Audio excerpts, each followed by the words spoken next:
versus the Grand Lake Mariners out of Ohio. Okay, appreciate it. For those of you who stayed with us, we're so happy to.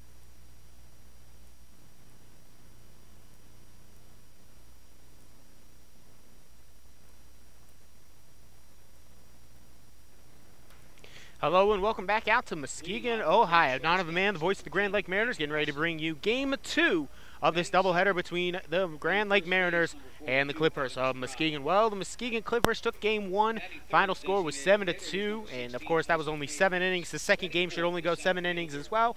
And the Mariners have dropped their 6th straight game following that, but it's a new game, clean slate. It's a 0-0 ball game as we head into this run. And the Mariners will be looking to get back into the winning column here live at Muskegon and Muskegon, Michigan, and Marsh Field. We'll see if there's a national anthem for this one. Sometimes in the doubleheaders they do a national anthem for the first game and not the second, but we'll see if they do a national anthem for this one. I was told they did have a singer for game number 2. But I'll go ahead and get you the starting lineups first for the visiting Mariners. The Grand Lake Mariners will be fielding Blake Crossing at shortstop. He'll be batting first. Evan Spry, the first baseman, batting second. Tyson Hayes, the designated hitter, batting third. He'll be DHing after catching in the first game. Stephen Fitzsimmons, the center fielder, will be batting fourth. Fifth will be Mackenzie Hicks, the third baseman. Logan Adams, the catcher, batting sixth. Seventh will be Jaron Lovely, the right fielder. And Justin Diaz, the second baseman, will be batting 8th, 9th will be the left fielder, R.J. Williams. We will see, but I do believe we may have a national anthem singer. We will, so I will step aside and go ahead and let the national anthem play, or sing rather, before I continue on. This is Grand Lake Mariners Baseball, live on the Mariners Media Network. The Clippers are coached by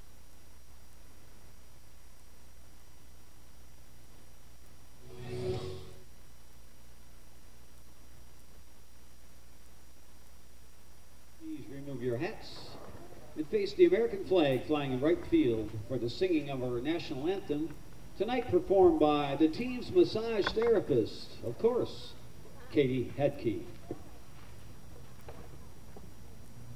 Oh, say, can you see by the dawn's early light what so proudly we hailed at the twilight's last gleaming, whose broad stripes and bright stars through the perilous fight o'er the ramparts we watched were so gallantly streaming, and the rocket's red glare, the bombs bursting in air, gave proof through the night that our flag was still there. Oh, say does that star-spangled banner yet wave for the land of the free and the home of the brave. All right, that's A lovely singing of the national anthem by the team's massage therapist. A great job there by Katie with the national anthem there. All right, we are back here. Game number 2 of this double header between your Grand Lake Mariners and the hometown Muskegon Clippers. Clippers will once again be in their special purple uniforms, which will be auctioned off to help the fight against cancer. It is special Clippers Stomp Cancer Night. And the Mariners will be in their road blues, green letterings, gray pants again for this game as well. Game 1 did not go the Mariners' way, but we'll see how Game 2 goes. It's right here on the Mariners Media Network. Alrighty, let's go ahead and get you that starting lineup once again for the Mariners. Blake Crossing, the shortstop, leading off. Evan Spry will be batting second. Hayes will be batting third. He'll be DHing after catching in Game 1. Fitzsimmons will be the cleanup hitter, center fielder today. In the second game anyway, Mackenzie Hicks, third baseman. Fifth, sixth will be Logan Adams, the catcher. Jaron Lovely, right fielder. Seventh, eighth, Justin Diaz playing second base. And R.J. Williams, the left fielder, bringing up the rear in the ninth inning. We'll go ahead and get the starting pitcher for the Clippers. It is Jacob Gilhouse. In this one, he will be starting game number 2. And Gilhouse is 1-1 on the season. This will be his 4th start and 12th overall appearance. Again, he is 1-1 with a .428 ERA in 27 1/3 innings pitched. He's got 1 save on the season as well. He's given up 4 extra base hits, which includes a single home run. He's punched out 20 batters on the season, walked 12. He attends Kalamazoo College, where he had 12 appearances and 10 starts, which led the team in both appearances and starts. He was 3-4 with a 53 1/3 innings pitched, a .607 ERA with 64 punchouts. He hails from Bloomington, Illinois, and he attended Normal Community College. He'll be going up against the switch-hitting Blake Crossing out of Dartmouth College. Of course, as a righty on the mound means Crossing will be batting left. Blake Crossing comes into this game after hitting in the first game. Correction, in the second game, Crossing comes in after hitting in the first game. He was 1 for 4 in that leadoff spot. In the first game, he takes ball 1. Here comes the second pitch. It's outside and low, ball 2. 2-0 now the count here to Crossing, who takes outside again, ball 3. Crossing doing a very good job being patient here, not swinging at anything. He's going to get a good 3-0 offering here. Crossing again does get aboard at a .377 on-base percentage clip. He takes all the way as that one's nailed right down Broadway. Count goes 3-1 to switch hitting shortstop Crossing. 3:30. The 3-1 pitch will be inside, ball 4. Mariners get their leadoff man aboard here to start the top half of the first inning. Again, if you're just tuning in with us, I'm Donovan Mann, the voice of the Grand Lake Mariners, bringing you game 2 of a doubleheader between the Grand Lake Mariners and the Muskegon Clippers up in Muskegon, Michigan. This game just started, no score. Crossing, the leadoff man for the Mariners, got aboard via the walk. This one will be a nice take there by Evan Spry, the first baseman. Batting second, takes inside off-speed pitch, ball 1, 1-0 the count. For Spry, he was 2 for 4 in the last game and reached on an error in his last at-bat. This is a high fly ball in foul territory. Coming over is the third baseman, and he makes a very, very miraculous and awkward backhanded catch. But the third baseman and Roche will get out Spry. And that was a great play there by Roche. What can you say? Hung up there just a little bit too long, and so a pop out in foul territory will get Spry out. There's now 1 away for the right-handed batting Tyson Hayes. Runner on first, no score. As Tyson Hayes, the DH in this one, he was the catcher in the last game. Hayes, batting third after being the cleanup man in the last one, takes ball 1. He's 1-0. 1 out. And now the 1-0 pitch to Hayes. He takes strike 1 on the outside part of the plate. Count goes 1-1, evened up. Hayes, in the last game, he was the Mariners player of the game. He was 2 for 4 with 2 RBIs. He drove in the only 2 runs. A good curve-breaking ball there makes it 1-2 to Hayes. And that was just a great pitch. What can you say other than that by Gilhouse? It had the nice movement on it and dropped right in there in the bottom part of the zone. Now it's 1-2 to Hayes. Throw back to first. Crossing gets back in time on a very close play. And now the count goes, still holds at 1-2. Hayes again, he was 2 for 4 in the last game with 2 RBIs, the only 2 RBIs by the team, as they lost 7-2 in game 1 of this doubleheader. Gilhouse delivers the 1-2 pitch. It's inside and actually hits Hayes on the arm, maybe right in the elbow, but he'll take his base. So Gilhouse with the 1-2 count hits Hayes, and Hayes will take his bag. There's now 1 out, 2 aboard. Crossing is on second. On first, it is Hayes.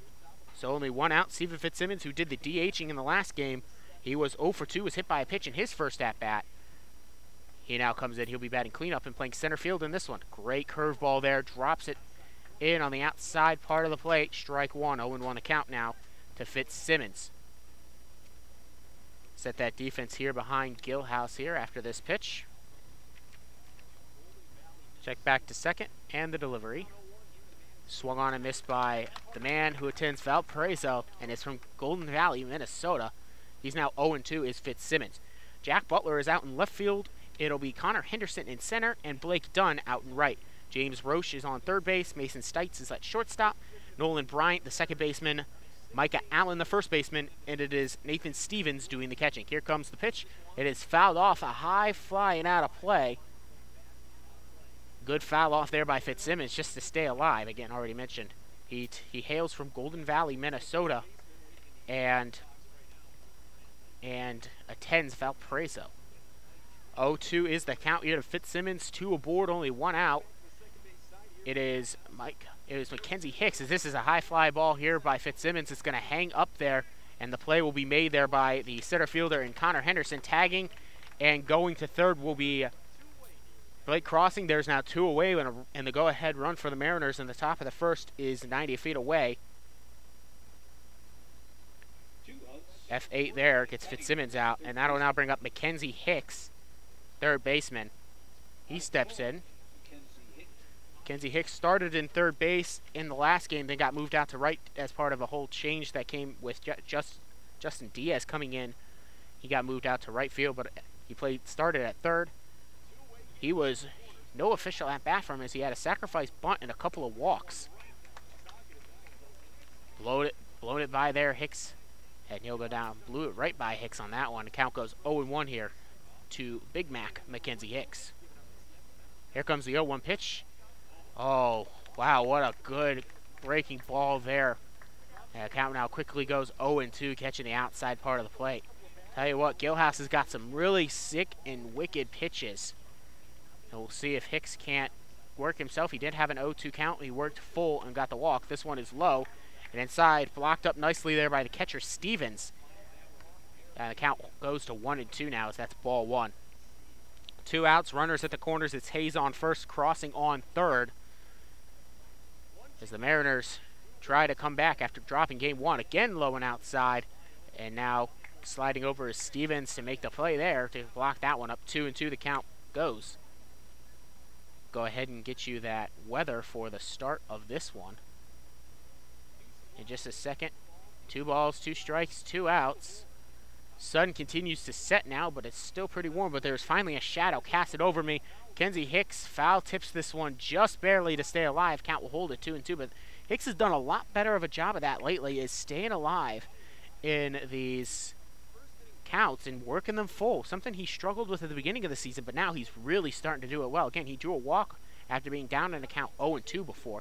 It is now 77. It says mostly cloudy, but still just kind of partly cloudy. And then swinging and missing, down goes Hicks. So he works himself around, getting 2 aboard with 1 out, does Gilhouse, and will now no score. 2 are left aboard, no errors, and no hits. We will now head to the bottom half of the first. We'll see if the Clippers decide to strike first. We'll talk about the Clippers starting lineup and the starting pitcher for the Mariners when we turn. This is Mariners Baseball live on the Mariners Media Network. Don't go anywhere. I'll be right back.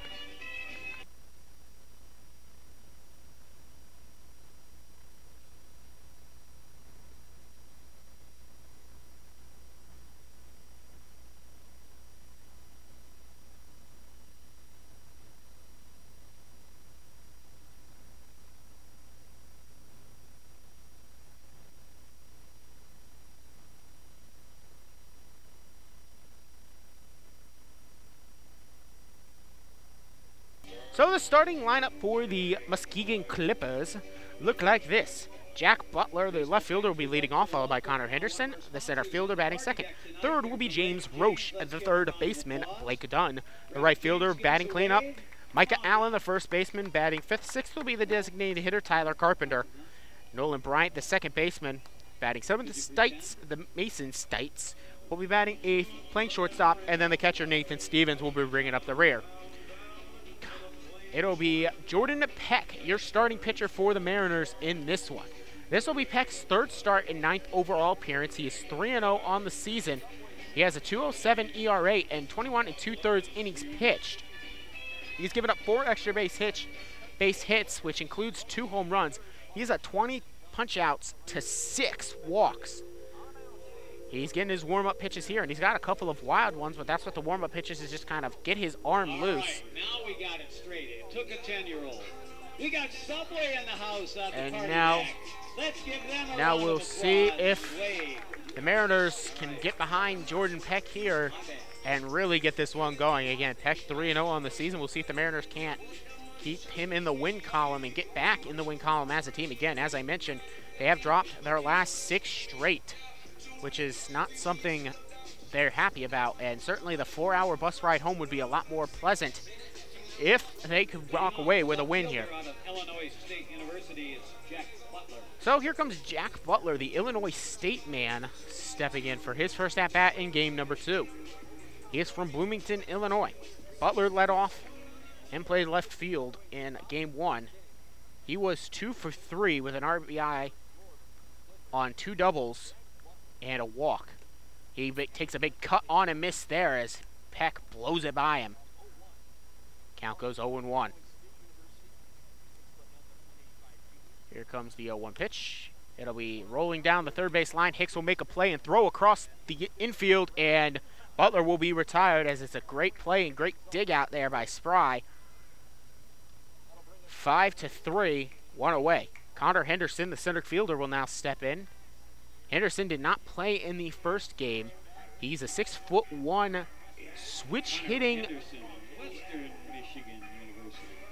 He's a 6'1" Vicksburg, Michigan native. He attends Western Michigan. He hits .226 with a .391 on base percentage for the Clippers this season. 1 away, nobody aboard. No hits in this game yet. Here comes Peck to deliver. It's low and outside. Ball 1. 1-0 now the count here to the center fielder in Henderson.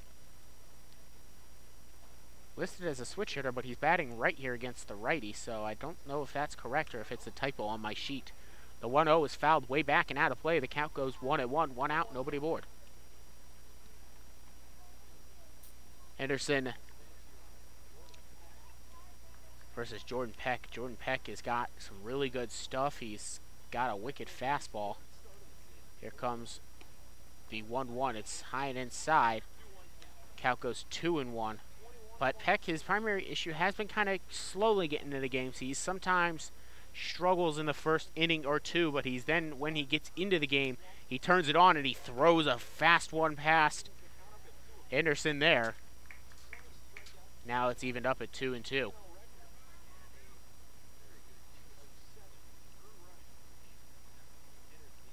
Here comes the 2-2. The 2-2 offering is fouled back to the backstop. See some clouds off in the distance, but I think it looks more ominous than it is just because of the sun setting behind us. And I finally have some shade out here. I no longer feel like I'm cooking in my spot. Again, right behind home plate on the very front, right behind the backstop and the screen. Here comes the 2-2 offering. It's low and outside. Count now full at 3-2. As the sun continues to set, I finally get some shade, and I'm not turning into a lobster. Though I have reddened up, but that'll turn into a tan by Tuesday. And the payoff pitch here is low and outside. It'll be ball 4. Henderson is walked. Also mention that it's 78. The temperature has... University, the third baseman, it's Jimmy Rowe.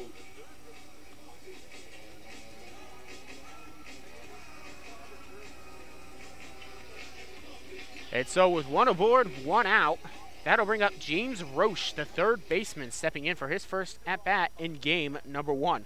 Roche was the third man in the order as he gets his first pitch. It'll be a high fly ball out into right. Going back is the right fielder, Lovely. He makes a play right at the fence, runs into the fence and the tree that is out there. That might have actually been knocked out of the park, and it was. So that's actually a 2-run homer. I thought Lovely made a play on it, but it must have gone out of his glove and over the fence. So it's actually a 2-run homer by James Roche. I thought it was a great play by Jaron Lovely, and then a moment of confusion that allowed Henderson to reach second, but no, it's a 2-run homer. I thought Lovely made a play, but perhaps it popped out of his glove over the fence when he ran into the tree. Anyway, the Clippers have a The Clippers now have a 2-0 lead here on their first base hit of the game. And happen you know it means Blake Dunn gets his first at-bat. He'll ground this one right to Mackenzie Hicks, who'll have a chance to throw it across the end zone. The play is in time.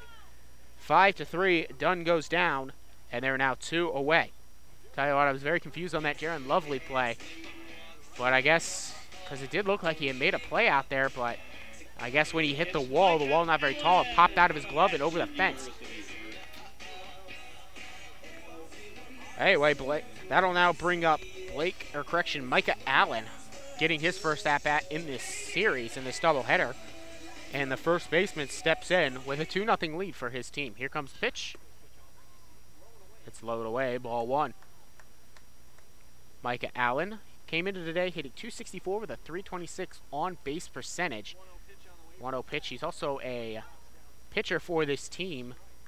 He's a right-handed batter versus the right-handed pitcher. That's a nice pitch on the outside corner at the knee. Strike 1. Here comes the pitch outside. Ball 2. 2-1 now they count.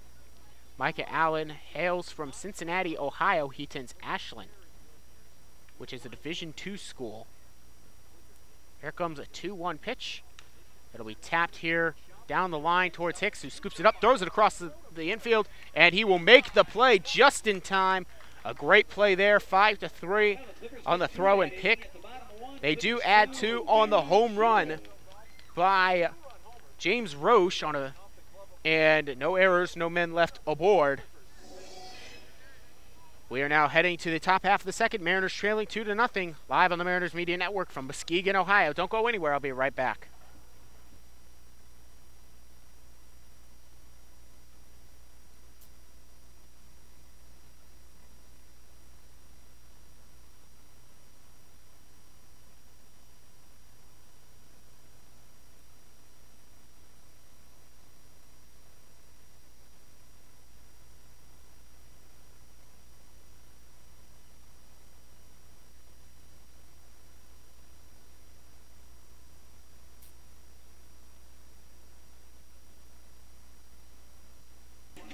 So I was talking with the broadcaster for the Muskegon Clippers, trying to figure out, because we both thought that Jaron Lovely had that ball that ended up a 2-run homer. But we're both guessing that he may have had it, and then when he ran into the wall, his glove was up, and he just dropped it over the fence on the hit. Again, there's a tree out there, too, that may have caused that as well. Either way, it's a 2-0 ball game. Muskegon Clippers leading here in the top half of the second. Gilhouse returns to face Adams, Lovely, and Diaz for the Mariners. More clouds roll in. They're ominous-looking clouds, too, but don't look like they carry any rain, just they're gray. Adams, the catcher for Game 2. He steps in. 2-0 Clippers leading here. Gilhouse will come out with a lead to start the second inning. Adams, who has a good opportunity to get something going, takes strike 1 just on the outside part of the plate, and I mean just catching the plate. Count goes 0-1. The 0-1 pitch. High fly ball.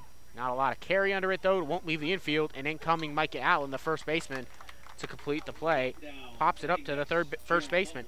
Jaron Lovely, the right fielder, will be batting left here against the righty. Steps in. Lovely started off in center field. He went 0 for 2 before he was lifted as part of a tactical change when they brought in the lefty in the 6th inning. That was for the Clippers anyway. They pulled Lovely to bring in the right-handed Diaz. Lovely ended up 0 for 2 in his start there. And he takes strike 1 right there. 0-1 the count. 1 out, nobody aboard for the Mariners as they trail 2-0 here on the road in game number 2 of a doubleheader against the Clippers. 0-1 pitch. Outside, ball 1. More clouds continue to roll in. And it's cooling it off very nicely around here. I just hope it doesn't bring rain with my broadcasting equipment. Lovely cuts and misses there on a great curveball thrown there by Gilhouse. The count goes 1-2. Again, if you didn't listen to the first game or just tuning in with us now, this one's low and inside, ball 2 to Lovely, 2-2 now the count. Mariners dropped the first ball game of this doubleheader 7-2 They're now down 2-0 in this one already in the top half of the second. Lovely will tap this one. It'll be played on by Micah Allen, the first baseman. Covering over on the bag is the pitcher Gilhouse, and 2 up, 2 down as Jaron Lovely goes on a play 3-1. 2 away for Justin Diaz, second baseman, batting 8th for the Mariners here today. Diaz, again, man who attends Illinois State out of Chicago, Illinois, came into today hitting .315 in his only at-bat. He struck out swinging, so he was 0 for 1 in Game 1. Again, that was in the 6th inning, his only at-bat. And now here comes the first pitch to him. It'll be fouled back and out of play. Count goes 0-1. Again, Diaz came in today hitting .315 with a .457 on-base percentage. Here comes the 0-1 pitch to him. He takes low, ball 1. 1-1 now, the count evens up. Stevens already getting his work in there, having to make a couple of good sliding plays to keep those in front of him. Not that it matters with nobody aboard here. He doesn't necessarily have to worry about anybody trying to take a base on a wild pitch. But here comes the 1-1 pitch to Diaz. He'll roll it down the line, and it'll go foul. But Roche was on there to make a play if it had stayed fair. But instead, the count goes 1-2 to Diaz, who is off and running. The dimensions for this ballpark here in Marsh Field, it is 320 down the lines, 380 straight away. Here comes the 1-2 offering. It is swung on and missed. Diaz goes down swinging. The second strikeout of the day for Gilhouse. And no runs, no hits, no errors, no men left aboard as they go in order here in the top half of the second. Mariners trailing 2-0. We go to the bottom of the second. This is Mariners Baseball live on the Mariners Media Network. Don't go anywhere. I'll be right back.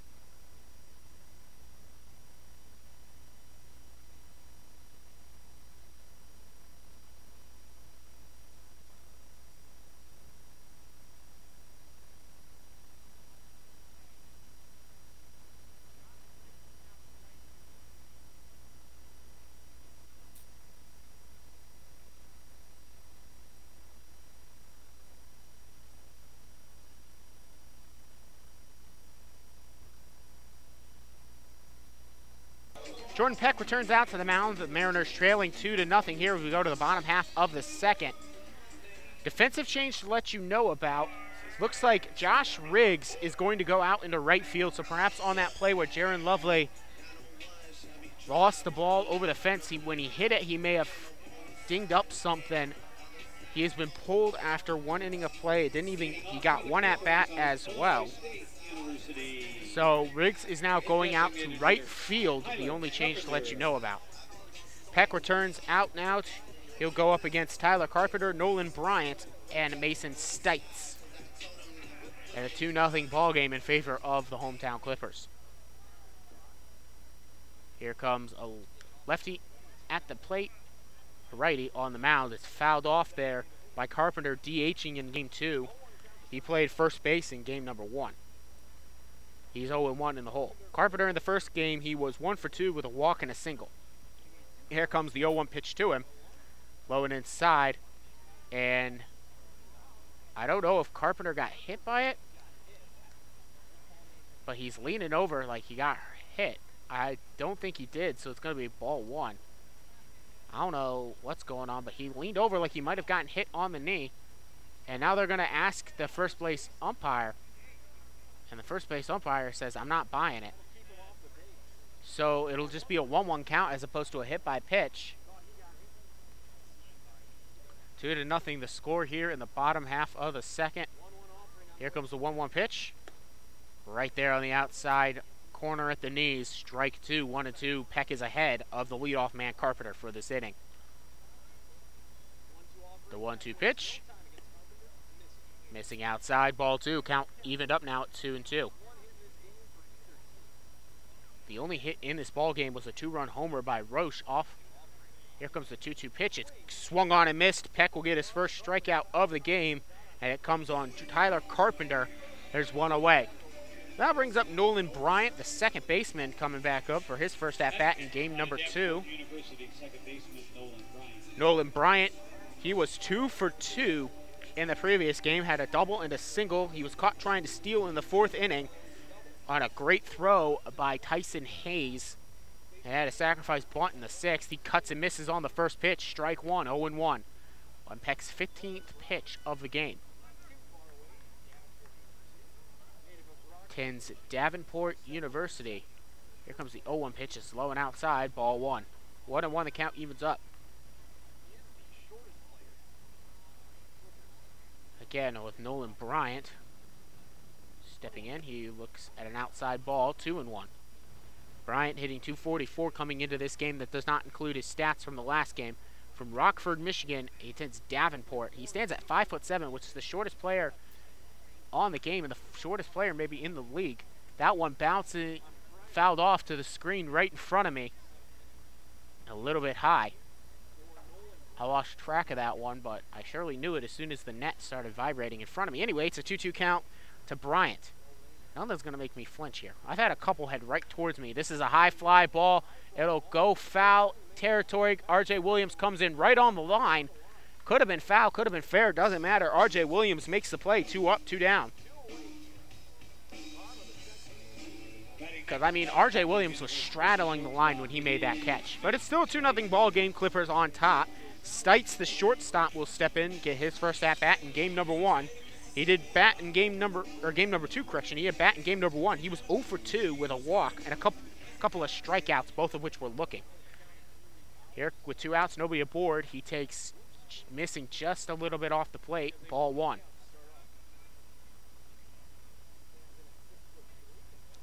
.6'3", right-handed hitter versus right-handed batter. Foul back and out of play. Towards the parking lot. No car alarms, no breaking windshields. Tells me that one landed safely. Count goes 1-1. Here comes the 1-1 pitch. 2 outs. He chops this one over to the shortstop. Crossing, throws across the horn, and had to make a tagging play. But on the first base, his crossing pulled Spry off the bag, but it was a 6-3 tag that got out. So 2-0 off a 2-run homer in the first inning, but they go in order here in the second. We'll now head to the top half of the third. Mariners trailing 2-0. Due up for the Mariners here, it will be Williams, Crossing, and Spry. This is Mariners Baseball on the Mariners Media Network. Don't go anywhere. I'll be right back. Okay, start.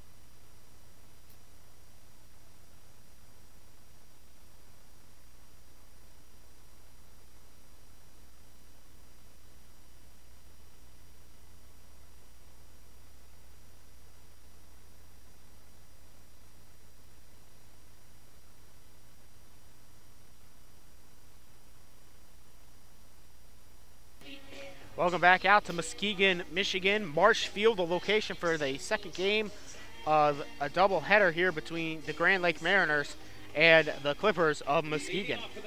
R.J. Williams, the left-handed outfielder, will be batting here to start the top half of the third. Again, this is only a 7-inning game as part of doubleheader rules. Game 1 only went 7. Game number 2 will only go 7. Only 1 hit for either side, but it was a 2-run bomb in the bottom half of the first to give the Clippers a 2-0 lead. As R.J. fouls pitch number 1 off, it's 0-1 to Williams, who started in right field and got moved to center after the lovely move happened. He was 0 for 3 in game number 1. Bowling Green State University man from Pickerington, and he lives in Pickerington, Ohio. Bunt shown, fouled back to the backstop. Now the count is quickly 0-2 to Williams.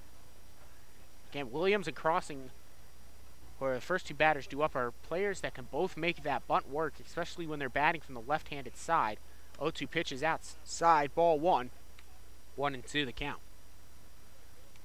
They can have that speed where if they catch the defense off guard, they're able to run down the line and get on the bag before they're out. 1-2 offering. Holding up his swing is Williams. He did not go. Count evens up now in 2-2 as that one's low and outside.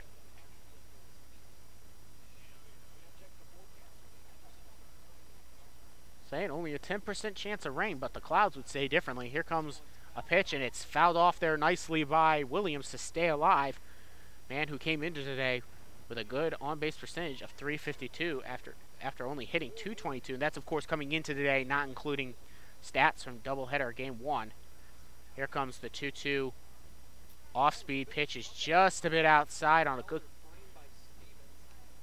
Stevens could not keep a hold of the ball and try to frame it to get the call. Now the count is full to Williams after he was down 0-2. This is what he can do. He can work counts and get himself aboard. We'll see what the payoff pitch delivers. A high fly ball out into center field, running over and making a play on the run. And then center fielder and right fielder run into each other. But right fielder Blake Dunn will make the play. R.J. Williams got robbed of an extra base hit here. And by the way, both Henderson and Dunn, center and right fielder, get up and they clap. They're okay. And of course, with no instant replay, no cameras, we can't sit here and say, well, there's a chance that Dunn may have dropped it on contact with the player, so they're just going to have to take his word for it when he held up the ball and said he was out. So R.J. Williams will go down on the F9. Then I'll bring up Blake Crossing, walked his first time up.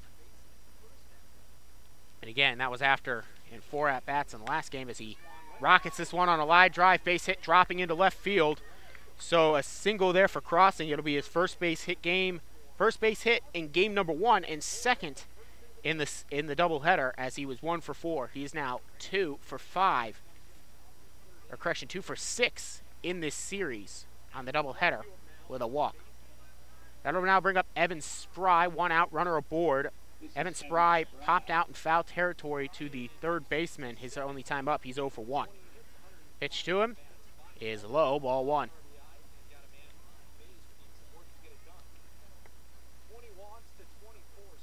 Evan Spry again trying to keep himself going here. He gets the 1-0 pitch. A high fly ball out into center field, but center fielder Henderson will get underneath that one with not a lot of movement. And on the F8 there, 2 out now. Blake Crossing holds it first to bring up the DH Tyson Hayes batting third and doing the DH duties. Again, he was the catcher for game 1. But they won his bat out there after he was 2 for 4 with a couple of RBIs in game number 1. He was hit by a pitch his only time up here back in the first. 2 outs. Hayes steps in. 2-0 the score. Clippers on top. Hayes takes the off-speed pitch. 0-1. And I tell you what, Gilhouse is getting all his stuff working here. That, especially those breaking and curveballs are working really well. Now here comes the 0-1 pitch, taking inside a little bit high. Ball 1, 1-1 now the count. 2 outs. Here, Mariners, by the way, on that Blake Crossing single was their first base hit of the game. Didn't carry the kind of boom as the only base hit for the Clippers did, but it was still a base hit to get them in that column. And here comes a high fly ball out into left, but it's not going to carry far enough. And with a dance backwards, Butler will make the catch.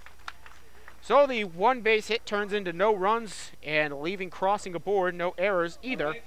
We'll now head to the bottom half of the third. Mariners trailing 2-0.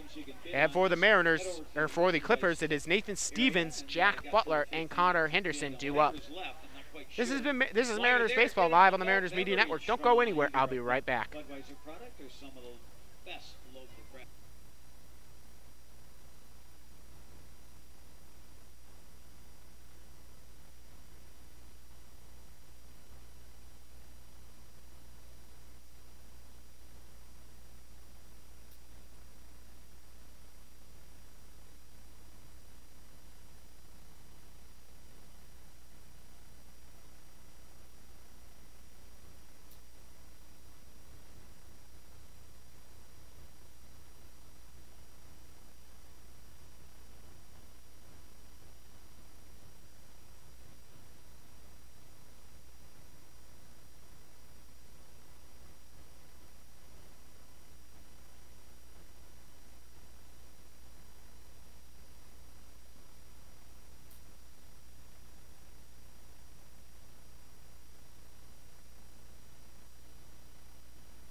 Peck will step back out here for inning number 3, bottom half of the 3rd. Leading off will be the catcher, Nathan Stevens. Did not play in game number 1. He'll get his chance at an at-bat. Now in game number 2, in the bottom half of the 3rd. 2-0, Clippers on top. A righty-righty matchup coming to you. Peck on the mound, throws right. Stevens bats right. Stevens, who wears number 4, for some reason is not on my roster. This one is put on the ground. It gets past both Hicks, and crossing it, it'll be a leadoff single for Stevens, who's wearing number 4. Batting next, left fielder. But on my roster, he's listed as number 36. So I guess they made a change to the number because there is actually no number 4 on the Clippers roster. So Stevens was now wearing number 4. He came in today hitting 114. He improves that with a single there. Here comes a pitch. It's bunt shown. It'll go down the first base line. A good bunt here. Peck will flip it over to first base, and the sacrifice bunt moves Stevens into scoring position with only 1 out. So Butler gets the sac bunt to work, and now Connor Henderson walked his only time up, steps in. He playing center field, be batting right. Again, mentioned he's a Western Michigan University Bronco. He bats right here against the righty. Sitting at 6'1", Vicksburg, Michigan native. Again, hitting .226 with a .391 on-base percentage coming into today. Check back here to second before delivering the strike called there. 0-1, 1 out, runner on second. 2-0 the score. Clippers on top in the 3rd inning, bottom of the 3rd to be exact. 0-1 pitch, called strike 2, and another good pitch there by Peck. And Peck very quickly working that count, trying to get back in control of this one. Again, it's been a very, very good outing for him, except for the walk and the homer, which was caught by Lovely, but then dropped over the fence on a hard contact with the fence. The 0-2 pitch is outside. Adams keeps it in front of him. The count goes 1-2. But Peck has always had really good stuff all season. Again, the 2.05 ERA and the 20-plus punch-outs is 21 now with the strikeout in this one. He has a 1-2 count here on Henderson. Check back to second. The pitch is outside. Ball 2. 2-2 now the count. 1 out. Runner on second. 2-0 the score. 2 hits for the Clippers. Only 1 for the Mariners. Stevens, the catcher, by the way, if you're wondering about his ability to steal bases, does not have a stolen base on the season. The 2-2 pitch outside on that corner again. He's got a full count now, 3-2. See what he's trying to do and trying to find that outside corner at the knees. Or maybe just get it close so that he can get Henderson to swing, but Henderson is being patient and not chasing. Now here comes a payoff pitch. It'll be rolled over to Diaz, the second baseman, thrown over to third, and Spry had to make a good pick out there to complete the play, but the man from second moves to third, so Stevens is on third now, but 4-3 gets out number 2. Better now bring up James Roche, a 2-run homer in his last at-bat, gave the Clippers a little 2-0 lead. And that was with 1 out and a runner on first after Henderson drew the walk. Here comes the first pitch. Blocked up there nicely by Adams to keep it out in front of him. It was low and outside. 1-0 the count. Stevens stays on third.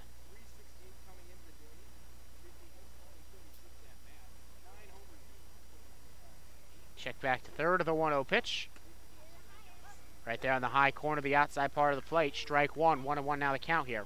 That's a pitch that has worked for Peck consistently out this game. Is, I believe it's a curve or perhaps a breaking ball that just catches the outside corner. The 1-1 pitch is a sky-high pop. Looks like it's going to go right on the edge of the outfield grass. Diaz will make the catch. So Stevens singles and then gets all the way to third, but he does not score. He's left on base and no errors in this inning.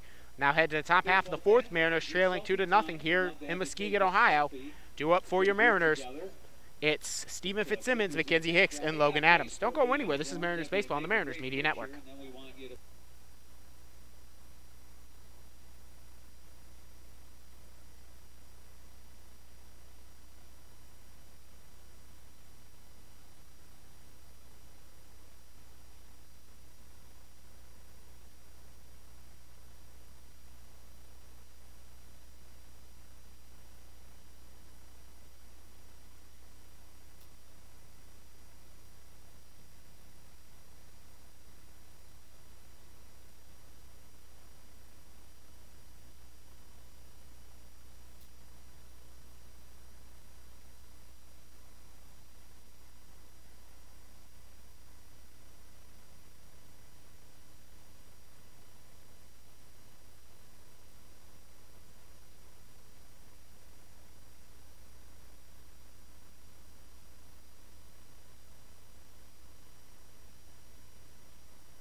Back out now, top of the fourth inning. Mariners trailing 2-0 to the Muskegon Clippers here in Muskegon, Michigan. Fitzsimmons, Hicks, and Adams due up for the Mariners as they try to mount the comeback trail. Fitzsimmons 0 for 1, flew out to center his last time up. And then remember, in game number 1, he was 0 for 2 with a hit by pitch in his first at-bat. He now steps in, of course, batting left as always against the righty. First pitch to Fitzsimmons is a high fly ball carrying out into right. Coming in will be the right fielder to get underneath it, make the catch, and done. On the first pitch, retires Fitzsimmons. F9 there will bring up Mackenzie Hicks, struck out swinging his only time up here today. 1 out, nobody aboard. Mackenzie Hicks is at bat. Hey, I just saw 2 selfies. The folks are coming out of the press box right now. They were great. Put that on Ski Clipper Facebook page.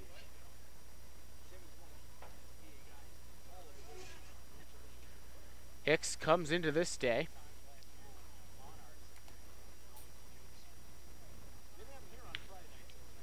He chops this one past the running play of the third baseman in Roche, and so Hicks will get himself a single here. He's 1 for 2 on the game. A good single there, and it bounced just past the glove of Roche.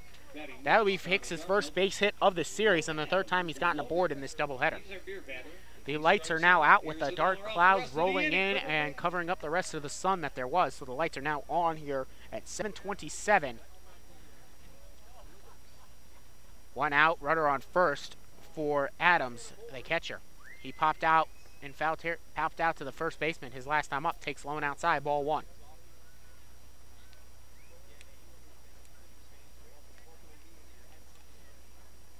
So it's a 1-0 count here now as 2-0, the Clippers lead. But here comes the pitch right there in the outside corner at the knees. Strike 1 to Adams. 1-1 the count, 2-0 the score.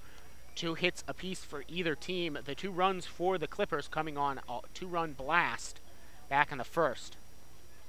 1-1 count, 1 out. Here comes the 2-0 pitch. Checking his swing, holding up.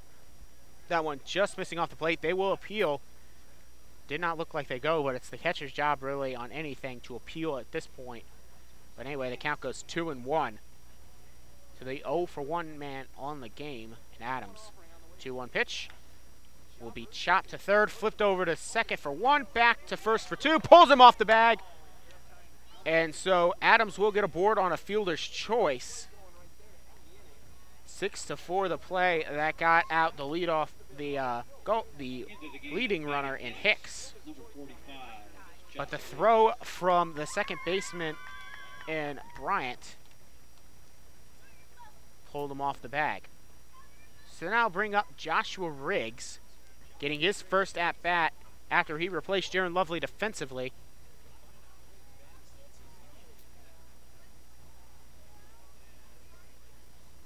As here comes the first pitch to him.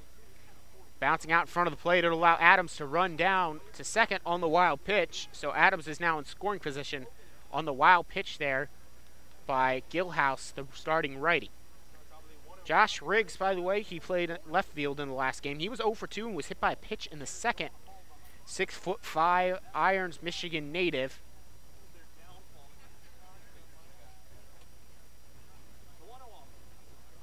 offering is just on the inside part of the plate there. Strike one, 1-1 the count now to Riggs. Again, Riggs, also a pitcher. He hasn't pitched in a while, though. He's been playing mainly left field and batting because some injury issues. The Mariners only actually have 3 listed outfielders on their roster at this point. 1-1 bouncing out in front of the plate there, blocked up nicely by Stevens to hold Adams at second. Count now goes 2-1 to Riggs. But Riggs has had to play a lot of outfield lately because players keep getting hurt for the Mariners. They're down, I believe, to 6 hurt players on the season already. And a lot of them have been outfielders. The 2-1 pitch is fouled off there. And the man in the on-deck circle of Diaz tried to make a barehanded catch and instead just went past his hand. Count goes 2-2 with 2 outs. The deuces are wild. Runner on second, 2-0 the score. 2-2 pitch to Riggs is low. Ball 3, and it's full to Riggs, who could tie it, by the way, with a 1 swing of the bat. Riggs has 3 home runs, which leads the team, along with Jaron Lovely. Both teams have 3, but it's been a while since the Mariners have blasted a home run. And right now, a good base hit for Riggs could just do the same because Adams is not your typical catcher. He can run. He's got a lot of speed for that position. Here comes a payoff pitch. They will say he went around on the extended swing, and so Riggs will go down swinging. The 3rd strikeout of the game. And once again, the Mariners can get a hit but not score him. He'll be left aboard. It will be Adams. No runs, no errors. We'll now head to the bottom half of the 4th. Mariners trailing 2-0. And Blake Dunn, Micah Allen, and Tyler Carpenter due up for the Mariners. This is Mariners Baseball on the Mariners Media Network. Don't go anywhere. I'll be right back.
Heck comes out now for the bottom half of the 4th inning. Mariners trailing 2-0 here. As we go into the bottom half of the 4th, it was just a 2-run homer that has done the damage in scoring-wise. 2 hits apiece for either team, and it is Blake Dunn, Micah Allen, and Tyler Carpenter due up for the home team. And of course, here comes Happy and You Know It, which is starting to annoy me now, as opposed to be like, yeah, good for him. But it is what it is. I'll move on. Again, if he wants to, good thing about Happy If You Know It, gets the team spectators involved. They clap. It's a good thing. And Dunn will now step in, the right-handed batter,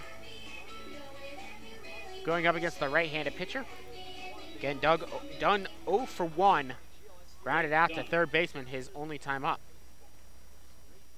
First pitch to him is ball 1. Is it's low. 2 hits for either side. A 2-0 ball game, though, for the Clippers to lead. The 1-0 pitch is low and outside. Now it's 2-0. More clouds continue to roll in here at Marsh Field in Muskegon, Michigan, I should say, rather. Dunn will tap this one to the third baseman. Playing it on the hop will be Hicks, throwing it across the arch, or around the diamond, I should say. Across the diamond, the play at 5-3. Once again, Dunn has grounded to third. By the way, that's twice in this one that Dunn has grounded to third. And he did it also once in the third. But he has a really hard time of pulling that ball to the third baseman. And Hicks has been able to make a play on it all time. Blake Jones, who is not playing in this game, did it twice as well. So Micah Allen, the first baseman, taking low fastball there. Pitch 1 is 1-0 as it's ball 1. Also grounded out to third his last time up. Allen is playing the first base position here today, also one of the pitchers. He takes high, 2-0.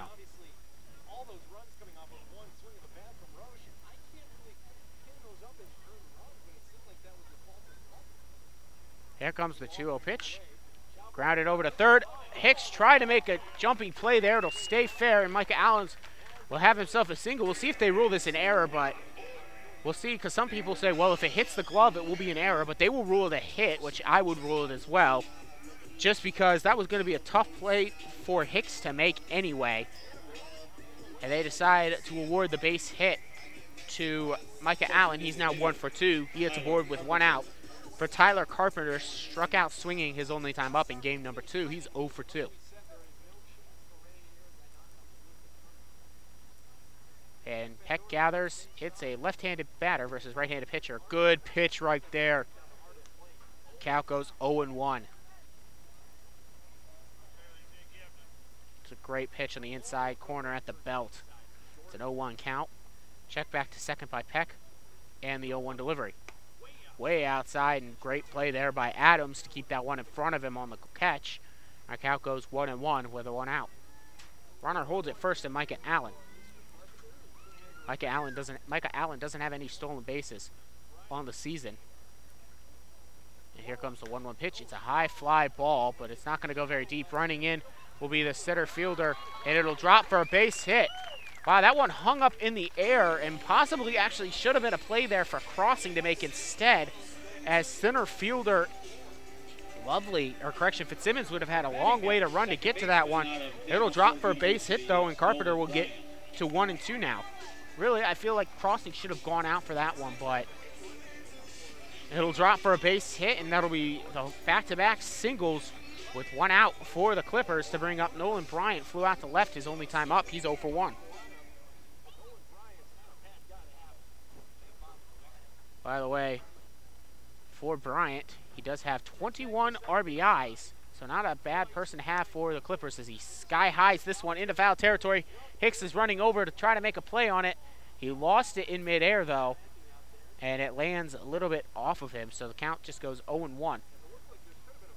Tell you what, with his speed, he could have made a play on that, but I think he just kind of lost track of it up in the sky.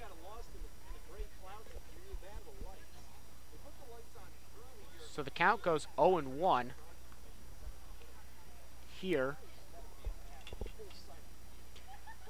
1 out. Runner on first and second. Second base has Allen, and Carpenter is on first. And the 0-1 count will be gathered. It'll be rocketed right back up the middle, and this could low him up. They're going to go ahead and send Allen home. Here comes the throw. And so they will not throw to home. They'll just get it to crossing the shortstop. And so now it's 3-0. It'll be an RBI single by Bryant.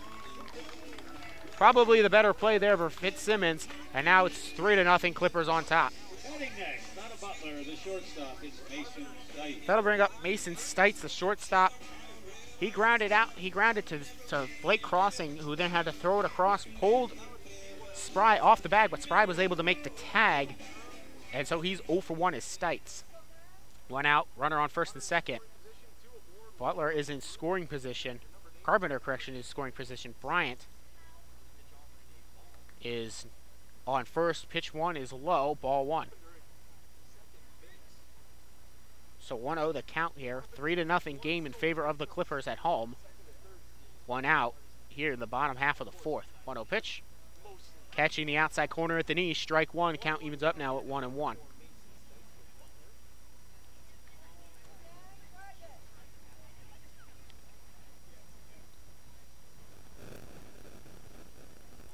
Peck checks back to second a couple times. Here comes the 1-1 pitch. It'll be tapped here to Crossing. Flips it over to second for 1.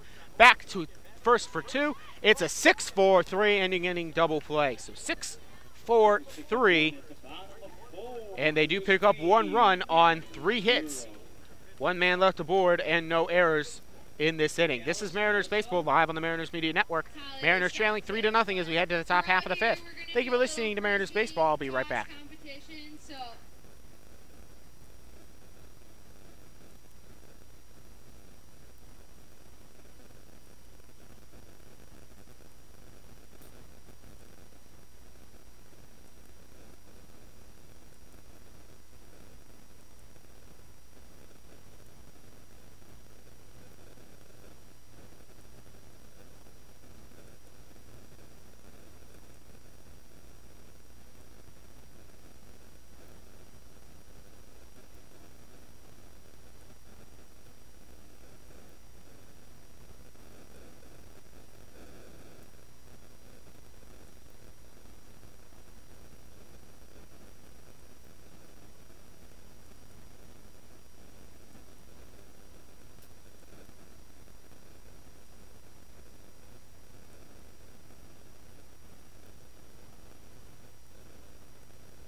So the 3-0 ball game. Donovan Mann, the voice of the Grand Lake Mariners for the summer of 2018, bringing you the action.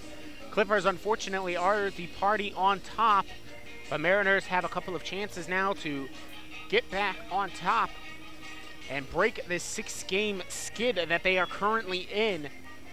Leading off, Justin Diaz. Justin Diaz will lead off the top half of the 5th for the Mariners. Again, this game is only going to go 7 innings per doubleheader rules, unless it gets tied up and we have to go more. But doubleheader rules in the Great Lakes Summer League state that we only go 7 innings unless the teams demand we go more, but I have yet to see a team say, let's do a whole 9-inning game on a doubleheader. 0-1 the count here now to Diaz, the right-handed batter, versus right-hander Gilhouse. Diaz takes low and outside. 1-1 now the count after Diaz fouled the first pitch to the screen. Diaz is 0 for 1 with a strikeout swinging in this game. 1-1 pitch. He sends this one down the third base line, and they're going to go ahead and rule it foul. Maybe could have stayed fair, but we'll go with the umpire's call on that one. 1-2 now the count. 3-0 again the score here. Mariners do have a couple of hits, but their opponent has hit 5. Here comes the 1-2 pitch to Diaz. This one will go out into left field, but the left fielder and Butler can make the play on it, and Diaz will go down for the second time here today. R.J. Williams, 0 for 1 on the day, steps in with 1 out, nobody aboard. Trailing 3-0 are the Mariners.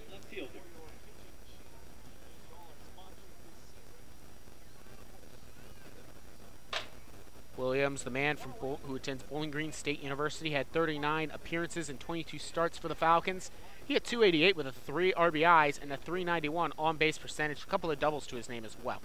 He takes just a little bit low and outside. Ball 1. Tell you what, that could have been a really good pitch. He just dropped it. It's a little bit too low. The bottom fell out. Here comes the 1-2 pitch. This one will hit that spot he was looking for. It's now going to be 1-1. Gilhouse evens up the count. R.J. Williams has played all over this outfield here this season. He's actually in this game, shows bunting in. It rolls backwards. So now it goes 1 ball, 2 strikes to Williams. Actually, just on this day, R.J. Williams has played all over the outfield. He started game 1 in this doubleheader in right field, then he got moved to center when Jaron Lovely was pulled as part of a strategic pinch hitting situation. He got moved to center on that defensive change, and now he's in left field. So on the day, he's played 3 different spots in the outfield. Here comes the 1-2 pitch to him. He takes ball 2 as that one drops out, 2-2, missing the zone. Williams steps back in. After R.J. Williams, it'll be Blake Crossing, who's 1 for 1 with a walk. R.J. is going to ground this one to the shortstop, who gathers it up, throws it across, and R.J. Williams will be unable to beat it out, but it was close. Stites throws it out on a 6-3 play. 2 up, 2 down for the Mariners. They trail 3-0 for Blake Crossing, who's, again, 1 for 1 with a walk and a single in this game. Gets his 3rd plate appearance.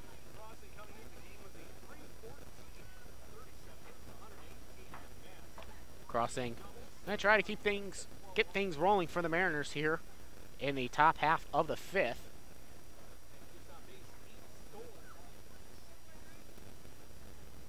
As here comes the first pitch to Crossing, it's a nice curveball dropping in there, 0-1. I'm just getting a real-time report from the app on my phone that says we are expecting some rain here at 8:02. Here's a high fly ball out into left field, and Butler makes the catch. They go in order. 3 up, 3 down for the Mariners as we now head to the bottom half of the 5th. This is Mariners Baseball live on the Mariners Media Network. They trail 3-0. Don't go anywhere. I'll be right back.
Hello, welcome back out to Marsh Field in Muskegon, Michigan.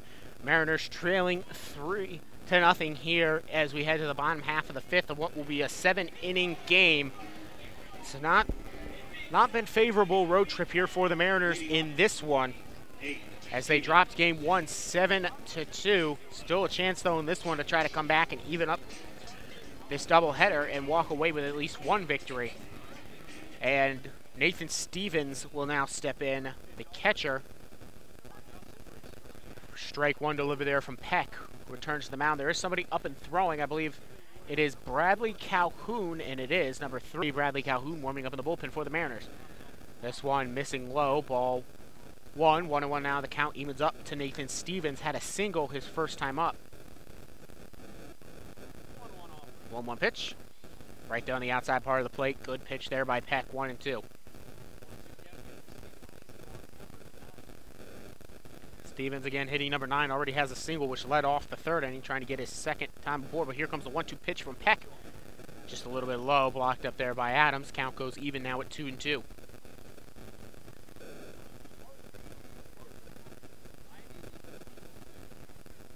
Stevens, smart cookie who plays at Harvard, where he had 5 appearances. It did not register a hit. And now it's a full 3-2 count here to Stevens. As Stevens gets himself a full count here. Here comes the payoff pitch.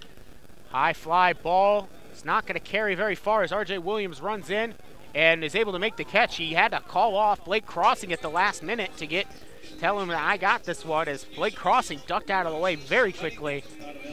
Either way, it's an out to get to the leadoff man. Feeds Stevens balls to 1-2 on the game. Then I'll bring up Jack Butler. 0 for 1. He had a sacrifice bunt back in the third. Moved a runner to second. Then on another play, on a ground out play, that runner moved to third but was unable to score. First pitch to him, missing outside, ball 1. 1-0 the count here. Delivery to Peck. Swung on and missed. Blew it by him there. A great pitch by Peck, who's thrown 47 pitches in this game already. 1-1 pitch. Swung on and missed. Back-to-back plays where Peck has just thrown the heat by him. The 1-2 pitch is swung and tapped foul on a late swing that just fouled that one off to stay alive at 1-2. 1 out, nobody aboard. As the Clippers lead 3-0 here in the bottom half of the fifth. And this one will be fouled, tipped to the backstop, literally right in front of me. And the count goes 1-2. Butler doing another great job of just keeping himself alive, trying to get himself either a walk on the filling of the count. Here comes a pitch, and this one will be fouled off. And staying alive again is Butler. First base coach had to jump out of the way of that one. Count holds at 1-2, 1 out, nobody aboard, 3-0 the score. Peck gathers the grip, and the 1-2 pitch. This one will be lined right up the center, right up the gut. And so he kept himself alive and managed to get himself a single, and with 1 out, base runner aboard. And that, by the way, is the 3rd time in 5 innings that the Clippers have been able to get a 1 out base runner. They've not gotten a leadoff man on except for once, but they've gotten 1 out base runners. One of them scored on a 2-run homer, and the other scored on an RBI single. It's a 3-0 ball game. 1 out runner on first here as Henderson steps in. The center fielder 0 for 1 with a walk on the game. He takes ball 1 there. 1-0 the count. That was pitch number 50 on the day for Peck. He's had a pretty efficient game here. 4 1/3 innings, giving up 50 pitches, right about where you would expect him to. This one's fouled back to the backstop. Count goes 1-1. 1 on, 1 out. 1-1 count. Peck steps back on, gets his sign, and stepping back into the right-handed batter's box is Henderson. Again, a righty-righty matchup here. 1-1 pitch. Just missing off the plate. Well, not by much either. That one must have been called just high. As 2-1 count. Looked pretty good for me, but I guess they say he just missed the high part of the zone. 2-1 count as the pitch is delivered. Just missing a little bit off the plate this time. 3-1. So good hitters count here for Henderson, who's going to try to work it. Coming in again, Henderson.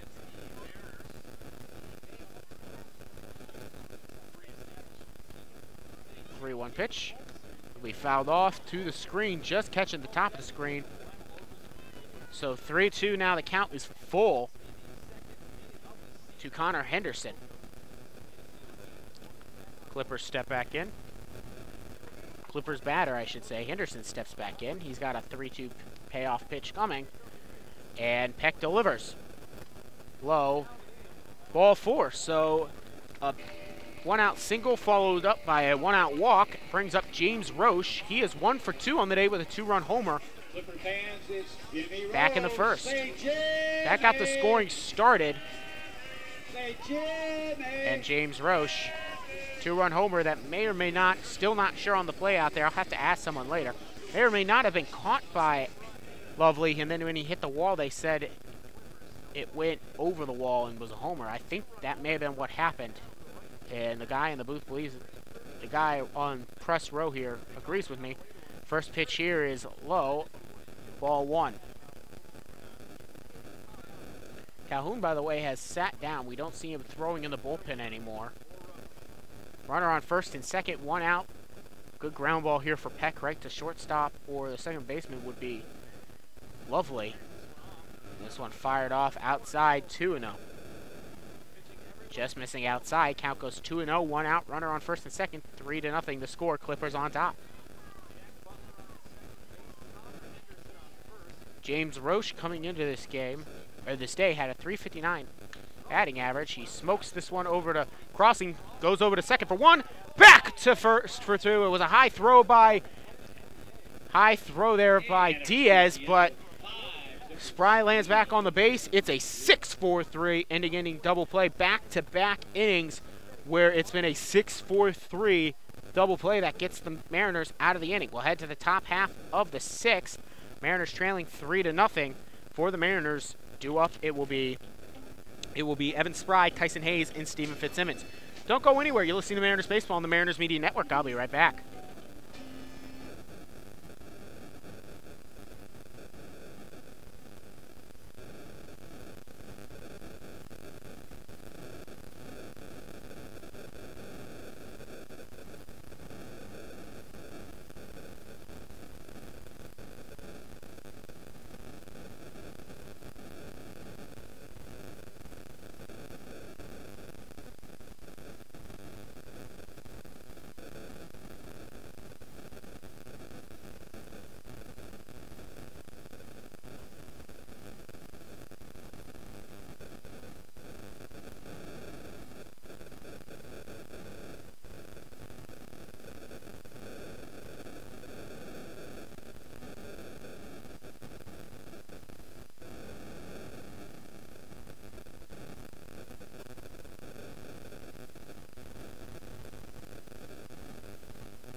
Hello, welcome back out to Muskegon, Michigan, and Marshfield, the location for today's matchup between the Salina Mariners, or correction, the Grand Lake Mariners out of Salina, Ohio, and the Muskegon Clippers. The Clippers on top, 3-0 here in the top half of the 6th. Again, this is only going to be a 7-inning ball game, as this is game 2 of a doubleheader.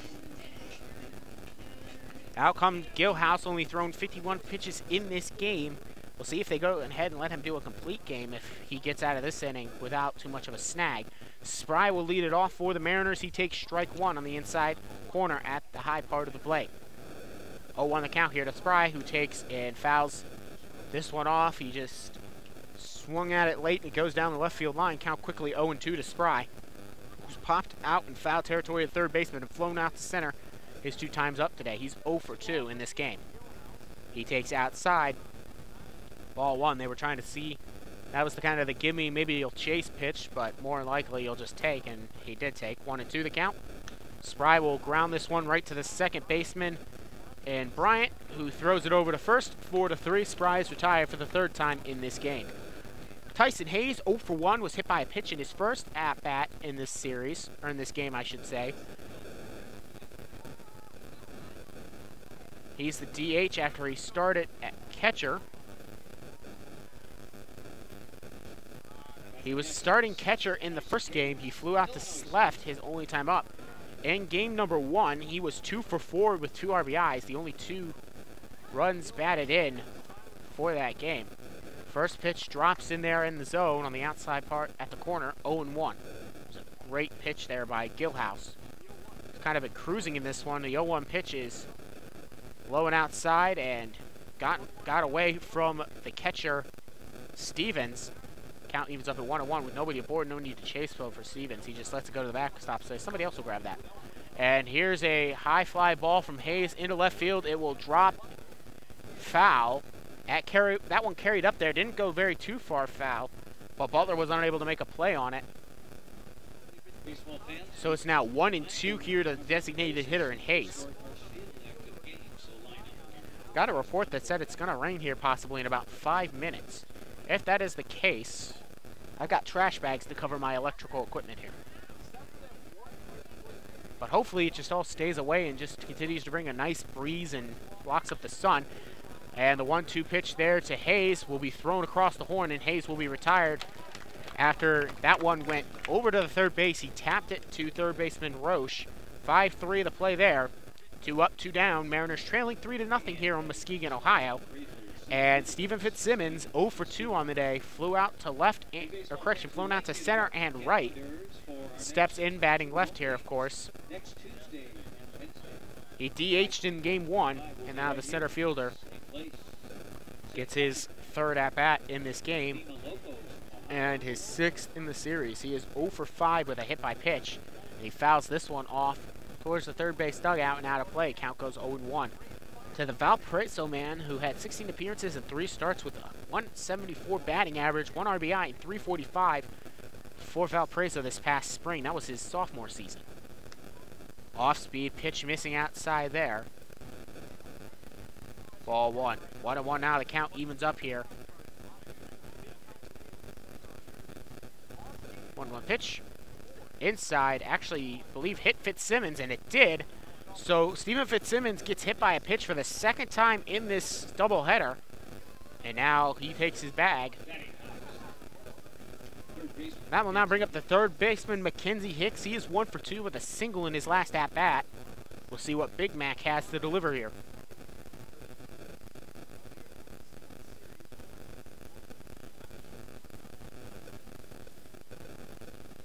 Again, 2 outs, runner on first, 3-0 ball game in favor of the home team. And Hicks takes outside, ball 1. That was a good take there, too. 1-0 now the count.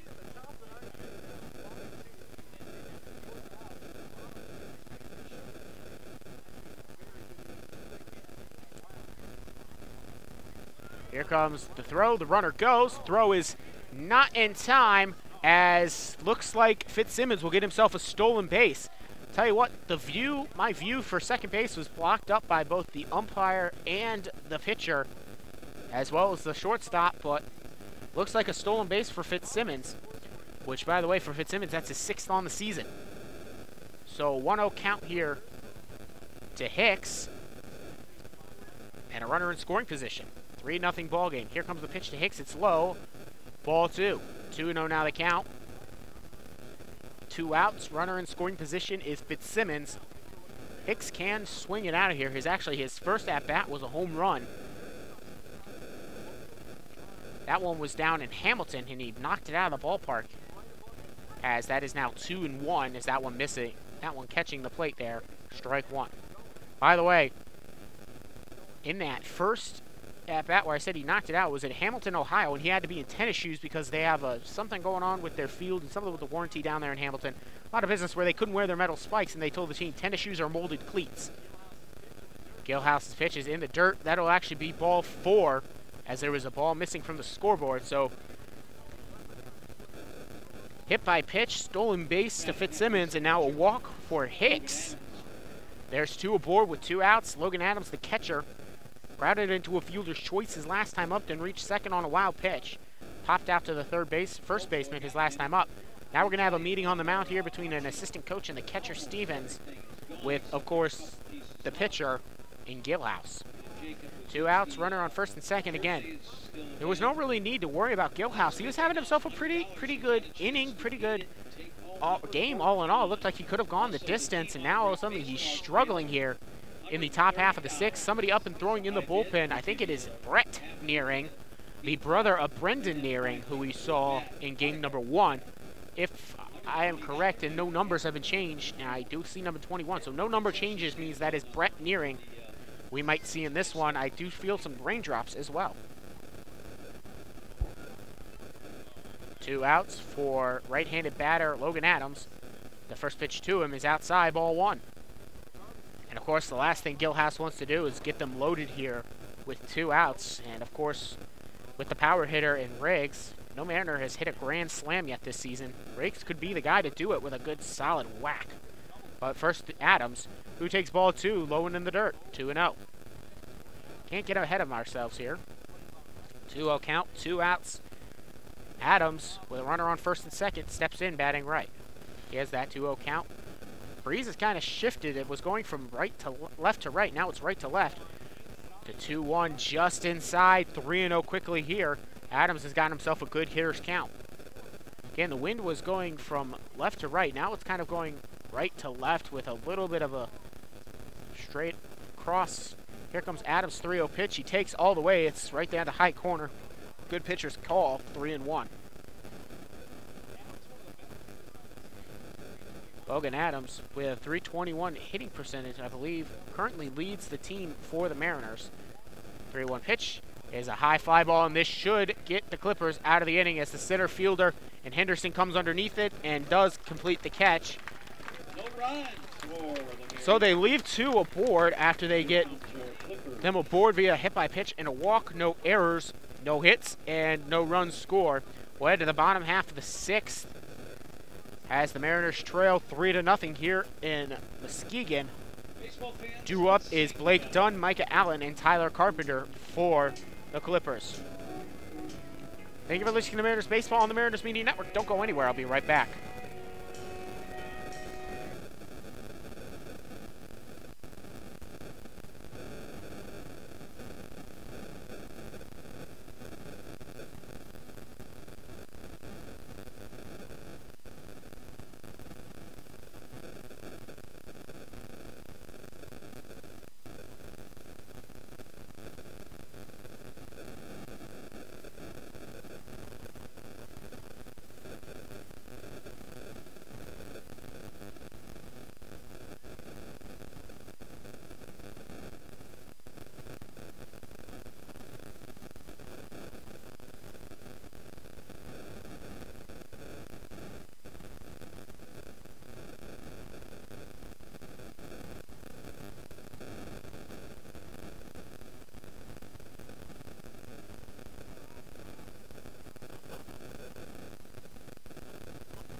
Bottom half of the 6th inning, and happen you know it means Blake Dunn comes aboard to the plate for his next at-bat. He's grounded out to third base his only 2 times up, so he is 0 for 2 with a couple of groundouts.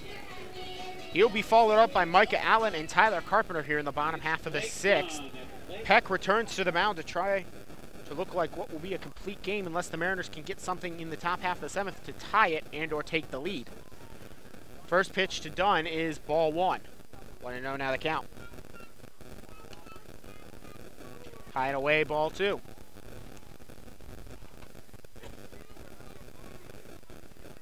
So two balls, no strikes. Peck delivers. This one will be fouled back and out of play towards the parking lot. Count goes now 2-1.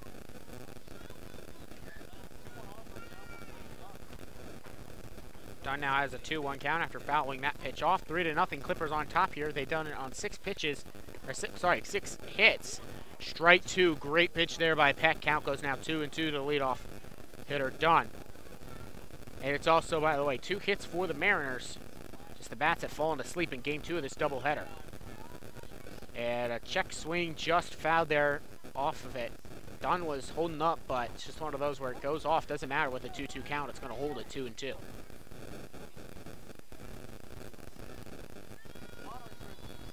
Two-two pitch. Fouled off, back and out of play. That one, don't know where that one went, but it went a long way. It's a 2-2 count. Here to Dunn from Peck. Peck is working some tempo now as he's been all game. Here comes the 2-2 pitch.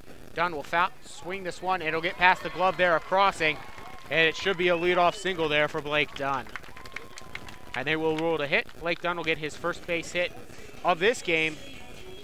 And actually, if I am not mistaken, that is indeed his first base hit of this doubleheader. So he's 1 for 6 in this doubleheader.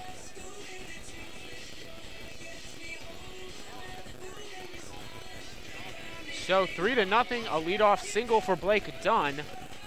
Gets the bottom of the 6th going as Micah Allen steps in. He is 1 for 2 with us in this game. Grounded out to third his first time up, then singled his last time up back in the 4th. He bunts down the third base line. Hicks runs in to try to make the play, throws it across the horn, and Allen cannot beat it out. He is not happy as he runs all the way into foul territory.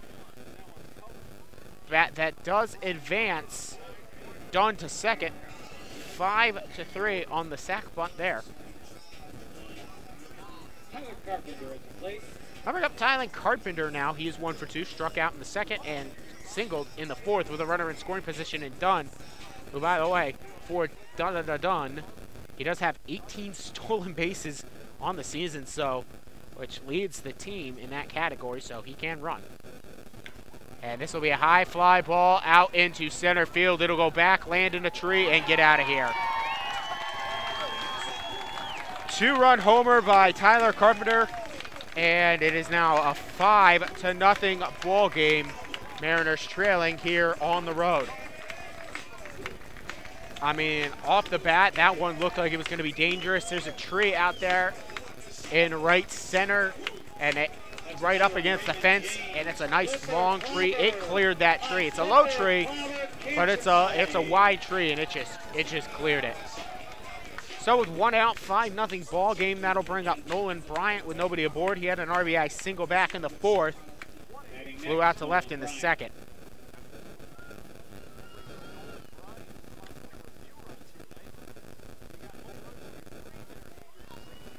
Nolan Bryant, 1-0, as he takes ball 1. 1-0 pitch is popped sky high, back, and past our head, and past the press box. That hit actually right on top of the concession stand. Anyway, it's 1-1 now, the count here. Lost track of that one. Glad it went past me because that one went right over my head. Anyway, it's a 1-1 count now.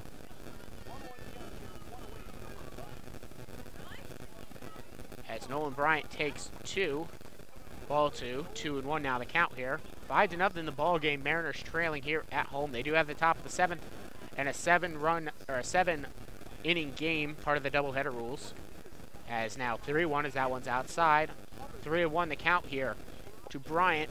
Nobody up and warming up in the bullpen for the Mariners, so it looks like they're going to say Peck just complete this one. Unless, of course, the Mariners can take the lead, and that's ball 4. So it's a single to lead it off. A sac bunt by Micah Allen to move Dunn, who got that single, to second. A 2-run blast by Carpenter, and now a walk. Only 1 out for Mason Stites, the shortstop. He's grounded out a couple of times. One was into a double play. So he's 0 for 2 in this game. And in the first game of this doubleheader, he's 0 for 2 with a walk. So he's 0 for 4 with a walk on the day.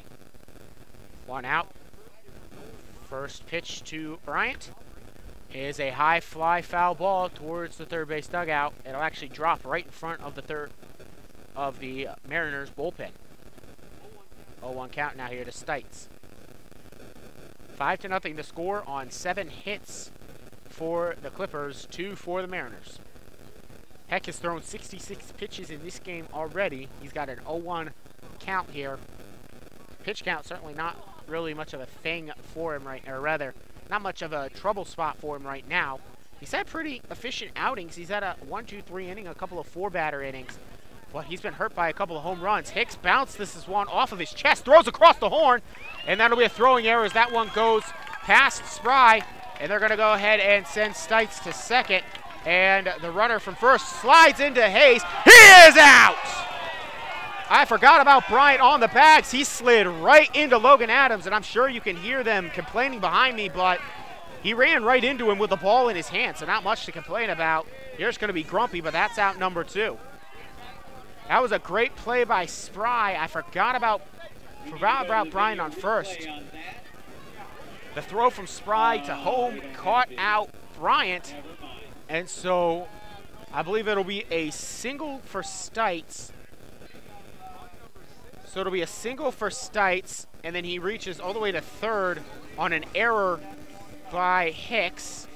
So an E5, and I also do believe he'll reach, technically he reached second on the error. I think he reached third on the throw. If I'm thinking how to do that. Anyway, 2 outs. Ball game is 5-0 Bryant. For Nathan Stevens, he's 1 for 2 with a single and a fly out to center. 0-1, runner on third. They still haven't put anything on the board yet about that play, so I don't know quite sure how to rule it, because they haven't added a hit or an error, but it should be a single and an error on that play.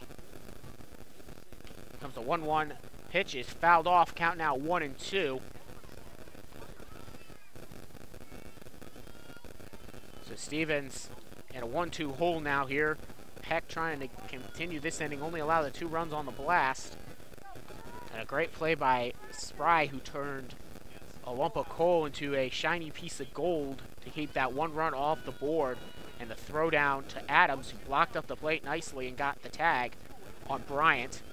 Here comes the 1-2 pitch, is outside, 2-2. 2 outs, 2 balls, 2 strikes. Deuce is wild with 5-0 the score. 7 hits for the visitors. Correction, should be 8 hits for the visitors. Or for the home team, 2 hits for the Mariners. High fly ball going out into left field. R.J. Williams will not be able to make a play on that one. It will drop for a base hit. It will be an RBI double there for Stevens. And now it's 6-0. I don't know if RJ lost it, because it looked like a pretty routine play. I think he just lost it out there and ended up paying on it, as that one dropped for a base hit.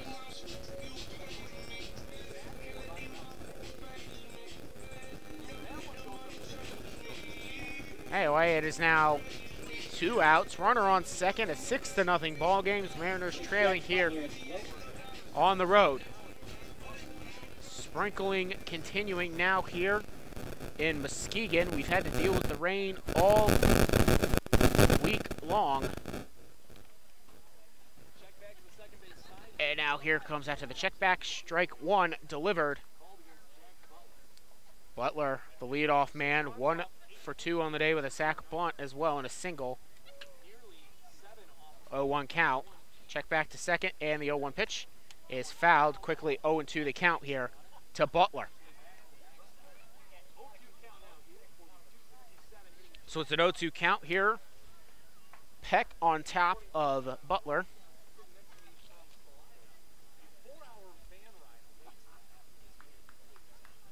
Six nothing ball game. Clippers on top.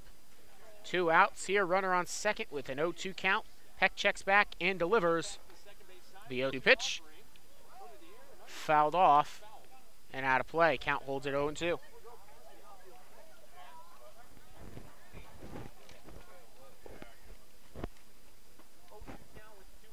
So 0-2 count, 2 outs here. Bottom half of the 6th of 7 innings provided no tie-up, and the top half of the 3rd, or correction, top half of the 7th for the Mariners. This one fouled down the first base line towards the first base dugout. Count holds it 0-2.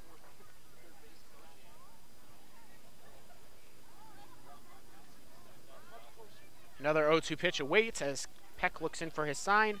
He'll gather and deliver. After the check back, double take, now delivers. 0-2 pitch low and inside. Adams blocks it up. Count holds, now goes to 1-2.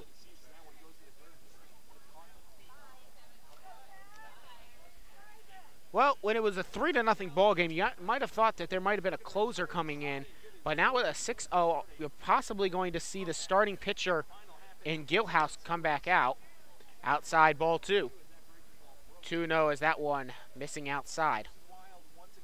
So 2 outs, 2 balls, 2 strikes. 6-0 ball game, runner on second. Mariners trailing here on the road. 2-2 pitch. Fouled off high and out of play. Actually will land in play, but no play there for Williams as that one just went way far. So Butler keeping it now on a 2-2 count. He's fending off some pitches, and last time he did that, he got a single back in the 5th. Hoping for similar results here. Here comes the 2-2 pitch. Inside, ball 3. The count is now full. Count has filled up. Jack Butler looking to try to get a board here for the 2nd straight at-bat. 3-2 pitch with 2 outs. The gather and the payoff pitch is fouled off towards the bullpen of the Clippers and will go again. There's like a tuft hanging out of the top of Butler's helmet. I'm not quite sure if that is his hair or if he's got something on there. But it looks like it could be a strand of his hair sticking out the top of his helmet. Stepping off is Peck to check back to second to hold the runner, and Stevens over there at second as rain starts to drizzle down. 3-2 pitch, and we were hoping we could beat this out, but there's now some drizzle starting to fall. Not very heavy. 3-2 pitch is fouled off to the backstop right in front of me. We'll go again at 3-2. Tell you what, Jack Butler not wanting to go down easily. And now he will once again, he's worked a 2-2 count, fouled off a couple pitches. Now in a 3-2, he's fouled off a couple of pitches. Peck not getting an easy out here.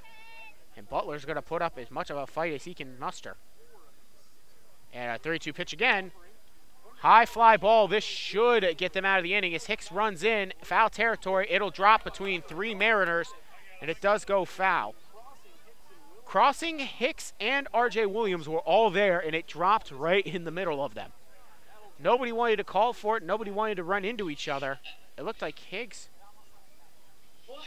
had the better chance. But, again, we'll just hold on a 3-2 play. 2 outs. And Hicks will wait now for the 4th payoff pitch of this at-bat. Again, the count holds at 3-2 with 2 outs, a runner on second. 3-2 pitch. Outside ball 4, so it's a walk. Butler has done a great job of working some counts here, and he fended off quite a few pitches. There was probably about 8 to 10 pitches in that at-bat. And now we'll go again with Connor Henderson. A couple of walks, but he's officially 0 for 1 on the day with 2 walks. In the 5th and 1st, he grounded out to second in the 3rd. 2 outs, runner on 1st and 2nd. Right-handed batter versus right-handed pitcher. We'll go again. Calhoun is back and throwing in the Mariners bullpen.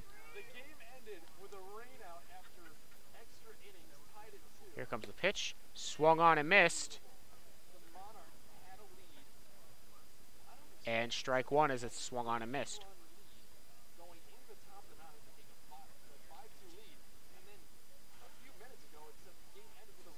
The 0-1 pitch is tapped here, and it'll get through the gap. As Crossing can't make a play, they'll go ahead and send the man home. Here comes the throw in, and it'll be an RBI single there for Henderson. And they are just piling it on here in the bottom half of the 6th. And again, I mentioned it in the first game. That, for some reason, has just been a struggle for the Mariners. They get 1 or 2 outs, and then they just cannot close out the inning. And it looks like this could be the end of the day for Peck. Conversation on the mound. They're going to take the ball from him, and Peck's day is over. After he faces 8 batters in this 6th inning, 4 runs cross the plate. We will now see a new pitcher on the mound. It'll be Bradley Calhoun. We'll talk about him when we return. This is Mariners Baseball on the Mariners Media Network. Tuesday night.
So Jordan Peck will leave the game with a runner on first and second, a 7-0 ball game. If this result holds, it will be Peck's first loss of the season.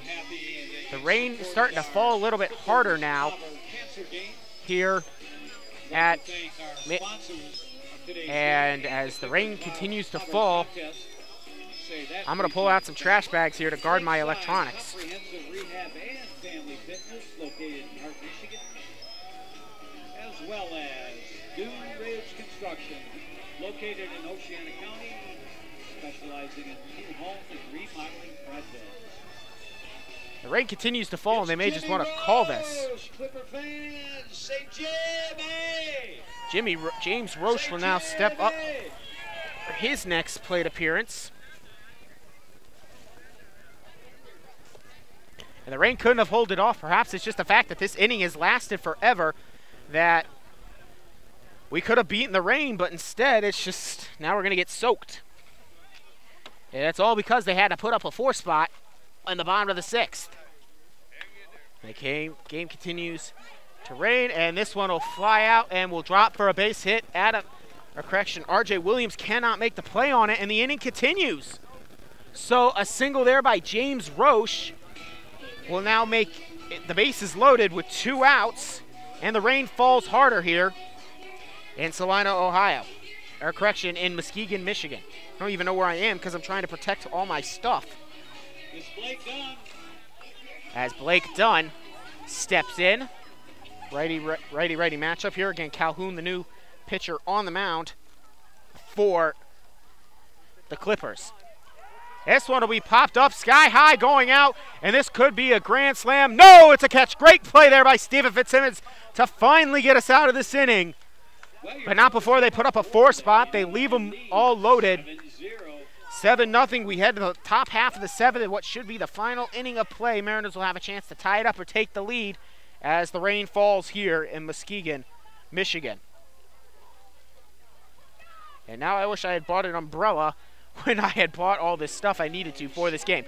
I'll be right back on the Mariners Media Network. Don't go anywhere. Actually, they might be... Yeah, it looks like we're going to keep going. I'll be right back.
So Blake Dunn will now come out to the mound here for this final inning of play. He will be the man on the mound. He's going to try to close it out. Not a safe situation at all. Now it looks like the rain has starting to stop.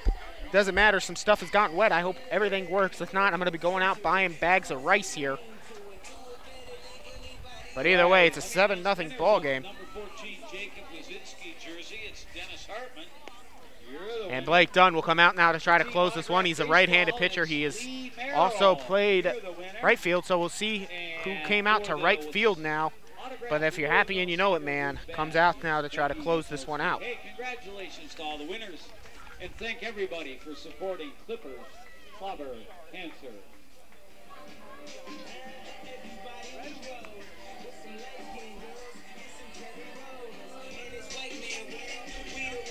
Does look like the rain has stopped here.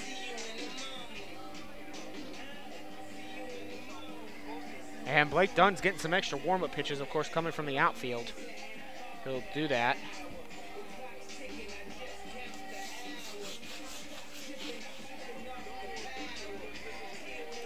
Mariners trailing 7-0 here. I know it seems like I've been on air for a while not talking. It's because I'm trying to make sure none of the electronics I used to broadcast get fried out. Did not have an umbrella. I should have brought one. It looks like the rain is stopped now.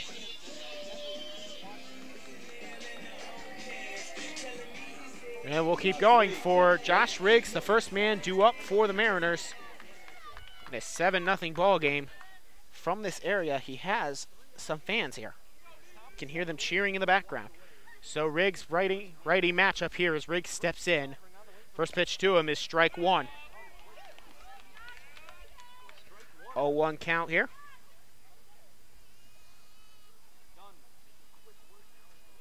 Dunn steps, gathers, and the 0-1 pitch delivered. Strike two in the outside corner.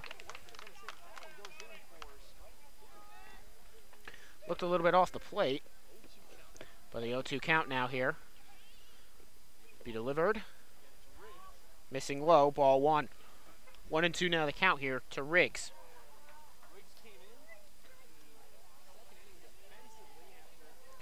Riggs, of course, came in for Jaron Lovely defensively after we're assuming he might have gotten hurt a little bit on that play against the fence back in the first. Now it's low, ball two. 2-2 now the count.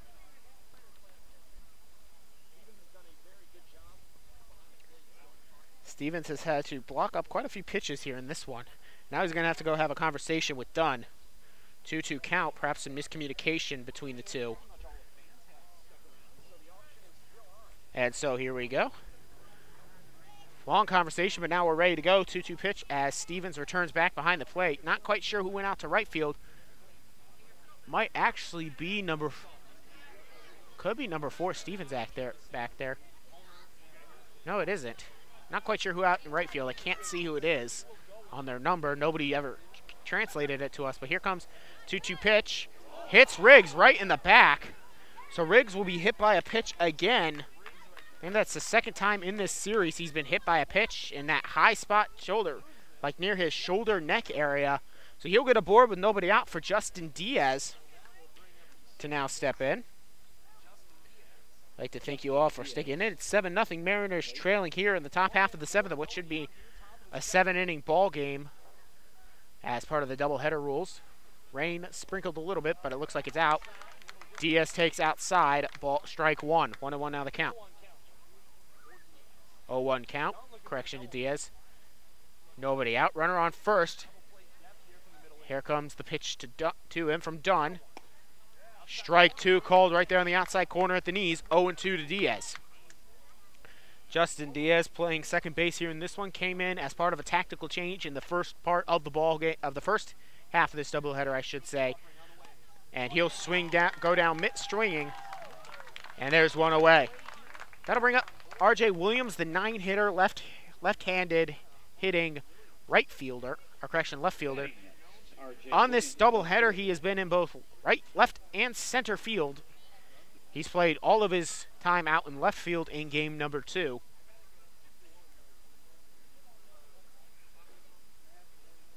And now he steps in a lefty-righty matchup. Left-hander in the box, right on the mound. Riggs is on first base after he was hit by a pitch. Taking there, a ball 1. Just missing the high part of the zone. 1-0 now the count here.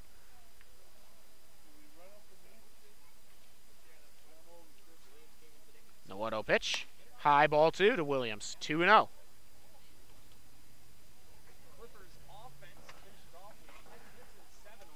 So the Clippers offense has 10 hits.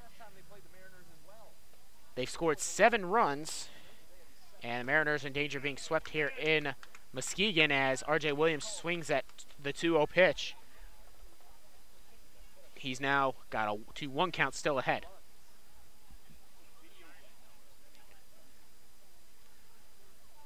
The 2-1 pitch. High foul back and out of play. Count will go at 2-2 now, evened up. Dunn fell behind 2-0, but he's working himself back in this count now. As a 2-2 pitch, 1 out, runner on first. R.J. Williams, the man at the plate. After R.J., it will be Blake Crossing. Due up next, 2-2 offering is now ball 3 as Dunn missing high and outside. Count now full at 3-2. 1 out. 3-2 pitch, 1 out. Here comes the pitch. Ball 4. R.J. Williams will draw his walk, and there's now 2 aboard, 1 out for Blake Crossing. So after the leadoff man and Riggs was hit by a pitch, Justin Diaz goes down on strikes. And now Blake Crossing steps on. Switch hitter. 1 out here in the bottom half of the top half of the 7th, correction. Outside, ball 1 to Crossing. So 1-0 the count, 1 out. 7-0 ball game. Runners aboard on first and second for the Mariners. They've only gotten 2 hits though in this game. Timeout called here by Crossing. He steps back in again. Switch hitter batting left here against the righty.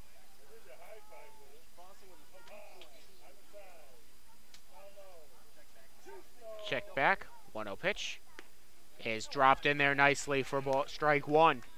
Done with a good wicked pitch there to get Crossing evened up now at 1-1 with 1 out. 2 runners aboard. 7-0 ball game. Mariners trying to get something going here in the top half of the 7th inning.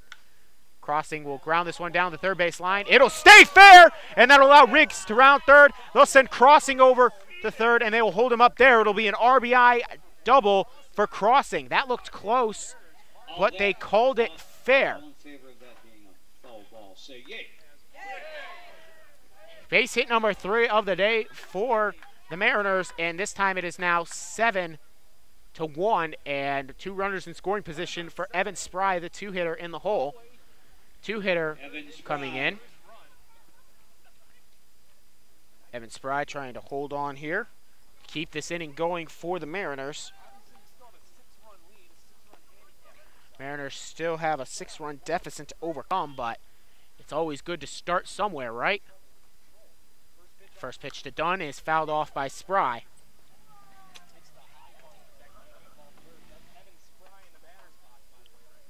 Spry, left-handed batter, goes down to the hole, 0-1.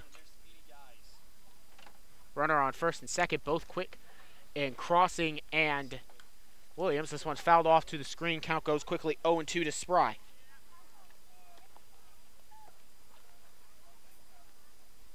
Spry in the hole, 0-2. Mariners trying to mount some sort of comeback here in the top half of the 7th. Reminder, this game will only go to 7 per doubleheader rules in the league. Here comes the 0-2 pitch. It's low. Blocked up there nicely by Stevens. Count goes to 1-2. It's a 1-2 pitch. Now, Dunn gathers and delivers. After checking second, 1-2 pitch is whacked here to third baseman, holding Crossing over. They'll go home with it, and R.J. Williams will be caught out. There's now 2 away, runner on first and second. A great play there pulled by the third baseman made the smart choice to get the man heading to third. And now runner on first and second as opposed to a runner on second and third. 2 outs. Mariners are down to their last out as Tyson Hayes, the 3-hitter and designated hitter, steps on. 7-1 the ball game. Mariners managed to score 1 here in the top half of the 7th. Here comes the first pitch. Hayes takes ball 1. So 1-0 pitch. Sorry if you are having connection issues out there, something I'm trying to deal with. I had to put the hotspot and protection down in my bag during the rain. Just now pulled it out, hoping it gets a better signal and hoping you guys are able to stay with me for the end of this one. 2-0 now, by the way, the count here to the right-hander, Hayes. It's a 2-0 count. Runner on first and second. 7-1 the score, 2 outs. 2-0 pitch. Ends up hitting Hayes, so Dunn hits a second batter. And now they are loaded with 2 outs for Steven Fitzsimmons, the center fielder for the day. And this is going to pull out a conversation here as Dunn has hit 2 batters in this inning. And they have juiced up the bases now. Steven Fitzsimmons coming in. Again, it's a 7-1 game. But Mariners have come back from worse before. The biggest comeback for the Mariners this season was an 8-1 bottom of the 9th comeback against the Settlers of Licking County. This, of course, is the top half of the 7th in a 7-inning ball game.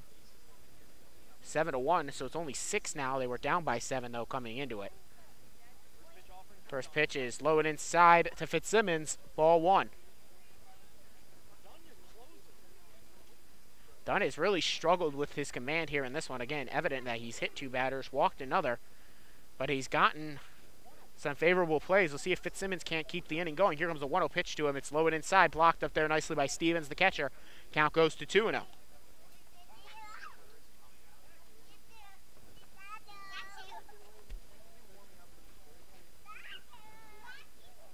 2-0 pitch, and now we're going to have a conversation here in the middle of the at-bat. It's going to pull out both an assistant coach and the catcher to talk to Dunn. Reminder that the Mariners will be back on the road again on Tuesday. Mondays, which is tomorrow, is a day off for the Mariners. And then on Tuesday and Wednesday, we will be up, or rather from our location here, we'll be down in Flat Rock, Michigan, up from, of course, Salina. We'll be in Flat Rock, Michigan to take on the Lake Erie Monarchs in a 2-game series. The final 2 times we'll see those 2 teams. It's a couple of 7 o'clock starts for both those games. Again, that's Tuesday and then Wednesday, weather permitting. 2-0 pitch here. Strike 1 at the knees of the inside corner. 2-1 now the count. 2 outs to Fitzsimmons. Bases are loaded.